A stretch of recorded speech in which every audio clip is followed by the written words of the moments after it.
সম্প্রতি সংঘটিত বিভিন্ন যুদ্ধ থেকে যে অস্ত্রটি সবচেয়ে গুরুত্বপূর্ণ বলে বিবেচিত হয়েছে সেই অস্ত্রটির নাকি ঘাটতি রয়েছে যুক্তরাষ্ট্রের।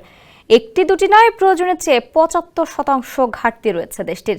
ইরানের ছোড়া শত শত ক্ষেপণাস্ত্র থেকে তেল আবিবকে রক্ষা করেছিল দেশটির আকাশ প্রতিরক্ষা ব্যবস্থা, অথচ এই ব্যবস্থায় নাকি প্রয়োজনের তুলনায় মাত্র ২৫% আছে যুক্তরাষ্ট্রের। এমন খবর প্রকাশের পর হতবাক নেটিজেনরা। ব্রিটিশ সংবাদ মাধ্যম দ্য গার্ডিয়ানের খবরে বলা হয়েছে, যুক্তরাষ্ট্র প্রতিরক্ষা দপ্তর পেন্টাগনের সব সামরিক পরিকল্পনা পূরণে যতগুলো প্যাট্রিয়ট আকাশ প্রতিরক্ষা ক্ষেপণাস্ত্র দরকার বর্তমানে মজুদ আছে তার মাত্র ২৫%, অর্থাৎ বাকি ৭৫%ই নেই। Original product, best service and best offer. Your right choice, Transcom Digital. মধ্যপ্রাচ্যে সাম্প্রতিক মাসগুলোতে অতিরিক্ত ক্ষেপণাস্ত্র ব্যবহারের কারণে এই বিপজ্জনক ঘাটতি তৈরি হয়েছে। এই অবস্থায় ইউক্রেনেও অস্ত্র পাঠানো স্থগিত করেছিল ট্রাম্প প্রশাসন, যদিও আবারও অস্ত্র পাঠানোর আশ্বাস দিয়েছেন মার্কিন প্রেসিডেন্ট।